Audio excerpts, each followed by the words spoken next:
Oi, tudo bom? Vamos falar um pouquinho sobre como o universo trabalha. Então, muitas vezes acontecem algumas coisas desagradáveis na nossa vida e nós nos questionamos o porquê, né? Vou dar um exemplo clássico, uma coisa bem simples. Contratei um pedreiro para fazer alguma coisa na minha casa e ele não termina o serviço. Aí vem as questões assim: você diligenciou para ter informações sobre essa pessoa antes de contratá-la? Não. Você fez um contrato com ela? Não. Você antecipou dinheiro? Sim.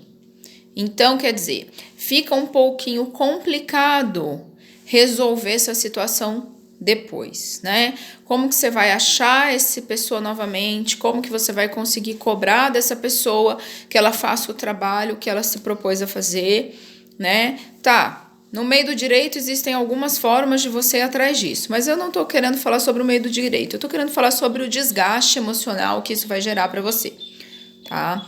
Bom, então assim, se você tivesse tido a diligência necessária, que a gente costuma falar do homem médio, você não estaria passando por essa situação com o seu pedreiro, tá? Qual que seria a diligência? Fazer um contrato de empreita e pagar de acordo com partes da obra, né? Então, porque ele vai querer receber antes. Então, você vai pagar de que forma? Ah, concluiu tal parte da obra, te pago X. Concluiu tal parte da obra, te pago Y. Concluiu toda a obra, te pago o restante. Né? É a forma mais adequada de se trabalhar nesse sentido. Agora, vamos passar para outros aspectos da vida. Você conversa com a pessoa e a pessoa te fala assim: nossa, tá muito difícil as vendas. Nossa, tá tudo parado, as pessoas não estão pagando, não sei o que e tal. E quando você conhece essa pessoa um pouquinho mais, você descobre que ela acha que ela tem o direito de também demorar para pagar as pessoas para quem ela deve, pelo fato das vendas dela não estarem saindo do jeito que ela gostaria. Então, quer dizer, só que na verdade funciona, o universo funciona ao contrário, né? Como ela está devendo para outras pessoas, terceiras pessoas estão devendo para ela. Entendeu?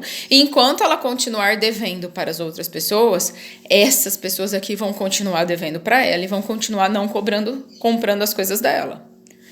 Tá? Vamos. Aí vocês vão falar assim: ah, não concordo. Tudo bem. Analisa o dia a dia, analisa os fatos e depois você vai falar para mim, tá bom? Vamos lá. Aí a pessoa fala assim: nossa, terceiro caso. Porque fulano só mente, porque fulano mentiu para mim. Porque eu cúmulo isso e não sei o que, e fulano não vale nada, tal, não sei o que, não sei o que, não sei das quantas. E eu não mereço passar por isso. Aí você para analisar o seu comportamento do dia a dia. E você comete pequenas mentiras, as nossas chamadas white lies, né? Pequenas mentiras. Então, por exemplo, você vai até a casa de uma amiga e fala assim: olha, eu preciso ir embora porque eu tenho um compromisso. Só que, na verdade, não é um compromisso que você é inexcusável, né? A sua presença é indispensável, não é algo que você tem, mas é algo que você quer participar. E você tem uma pequena mentira aí, né? Porque você se colocou nesse compromisso, entendeu? E não era algo que você realmente precisava fazer. Então é uma pequena mentira. E aí você vai contando essas pequenas mentiras no dia a dia em relação a tudo na vida, certo? Pequenas coisinhas. Ah, não deu tempo para o seu chefe, eu não consegui chegar a tempo. Ah, eu tinha um exame médico de alguém da minha família e não tinha outro dia para se fazer esse exame médico, então eu tive que perder meio dia de serviço, ou um dia inteiro de serviço, porque era o dia todo que eu tinha que acompanhar. Só que se o seu chefe pegar o telefone e ligar na clínica, ele vai ver que ele consegue marcar em outro dia. Então, quer dizer, vai ficar sabendo que você cometeu uma mentira. Pode ser que ele não se dê esse trabalho. Pode ser que ele nem se importe com isso. Mas o universo é perfeito, né? E você está criando uma situação no universo que vai atrair para você a mentira de volta. E de repente você se depara com um cara que você não quer enxergar a situação da vida dele. Então, você não quer enxergar, às vezes, se ele está saindo de um relacionamento, ou você não quer enxergar se ele não tem o hábito de se comprometer, ou você não quer enxergar se ele não tá tão afim assim de você, não parafraseando o nome do filme, entendeu? E aí você cobra e espera que ele tenha uma postura diferente com você. Só que ele vai te devolver o que você está cultivando no universo, né? Então vai ser o quê? Pequenas mentiras, vai ser pequenas coisas de saída de escanteio, tá? Então, assim, aí você vai falar assim, nossa, por que esse cara me trata assim? Esse cara te trata assim, porque é assim que você está tratando outras pessoas, não desta proporção, mas em pequeninas coisas diariamente. A coisa simples, fui ao mercado para comprar tomate e eu esqueci. Só que ao invés de eu falar que eu esqueci de comprar tomate, eu falar não tinha tomate para vender. Tá? Então, assim, nossas atitudes no dia a dia cativam e cultivam situações que vai nos trazer de volta outras situações. Tá? Se nós diariamente plantamos o bem, nós vamos colher o bem diariamente. Se nós diariamente plantamos meio bem, uma meia semente boa, nós vamos colher meia semente boa de volta.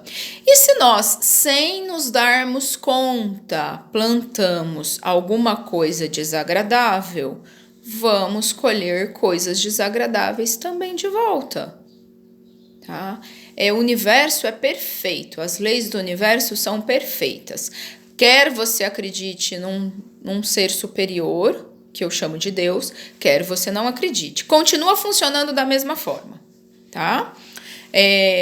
Você planta, você colhe. E também tem a ver com a forma com a qual eu enxergo as coisas. Porque se eu só enxergo coisas ruins, eu só vou ter de volta coisas ruins, tá? Vou dar um exemplo muito simples de algo que aconteceu essa semana. O meu filho vomitou, tá? E aí, se fosse eu, algum tempo atrás, eu ia ficar assim, nervosa, eu ia ficar preocupada, eu ia ficar uma série de coisas por conta disso. Eu sei que ele vomitou porque ele se virou de ponta cabeça, eu sei que ele vomitou porque ele não arrotou antes de dormir, entendeu? Aquele lance, né, que a criança precisa disso. Eu sei que ele vomitou porque uma série de coisas. Mas mesmo assim, algum tempo atrás, eu ficaria desesperada. E nessa vomitada sujou um pedacinho do fim do lençol da cama. E eu fui trocar. A hora que eu fui trocar o lençol, tinha uma aranha na cama dele. Então eu percebi que o fato dele ter vomitado, na verdade, foi assim... Foi Deus ou foi o universo evitando um problema maior. Porque eu não sei se essa aranha era venenosa, se essa aranha não era, se essa aranha ia picá-lo, se essa aranha ia gerar aquilo que a gente chama de cobreiro. O que ia acontecer com essa aranha ali? Entendeu? Se ia entrar na boca dele, no ouvido, sei lá, milhões de coisas que poderiam acontecer com essa aranha aí. Ela é pequena, mas eu não entendo de aranha. Então eu vejo que, tipo assim, ele vomitou... para que eu tirar... E aconteceu de sujar, foi pouco, mas aconteceu de sujar um pedaço do lençol, para que eu tirasse aquele lençol naquele momento, enxergasse aquela aranha que estava ali e retirasse ela para não prejudicar nada maior. Então foi uma bênção ele ter vomitado, né? Graças a Deus que aconteceu este fato dele ter vomitado, tá? Então essa é a minha forma de enxergar isso que aconteceu recentemente na minha vida. E qual que é a sua forma de enxergar as situações desagradáveis que acontecem na sua vida no dia a dia? Você culpa os outros? Você culpa a si mesmo? Ou você entende que às vezes você cativou aquilo de alguma forma, você é responsável por aquilo? Como é que você trabalha isso?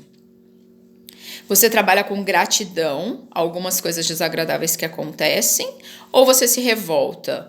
Exemplo clássico de gratidão, algo que eu aprendi há muito tempo. Fulano ficou te devendo, por exemplo, R$6, tá?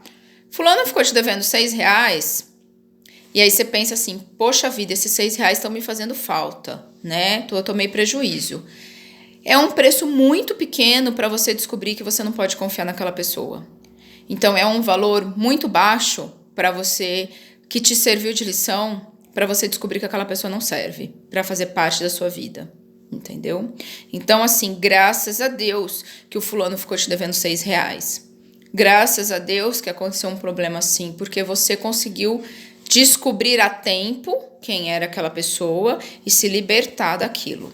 Eu não estou dizendo para a gente trabalhar com pré-julgamentos, não. Também não estou dizendo que a gente não deve perdoar. A gente deve perdoar, mas a gente não pode ser trouxa de cair na mesma situação 1, 2, 3, 4, 5, 6, 10 vezes, né? Perdoar não significa continuar sendo bobo do outro, tá certo? Então são algumas dicas aí hoje, falei um pouquinho a mais do que eu costumo dizer, espero que sirvam. Resolvi fazer esse vídeo porque eu ouvi várias situações recentes, hoje, ontem, antes de ontem, semana passada, que todas elas se encaixam nisso que eu falei para vocês. E acho que é importante a gente pensar um pouquinho, refletir um pouquinho sobre o nosso dia a dia. E mudar os nossos comportamentos, evidentemente, tá? Um beijo e até a próxima.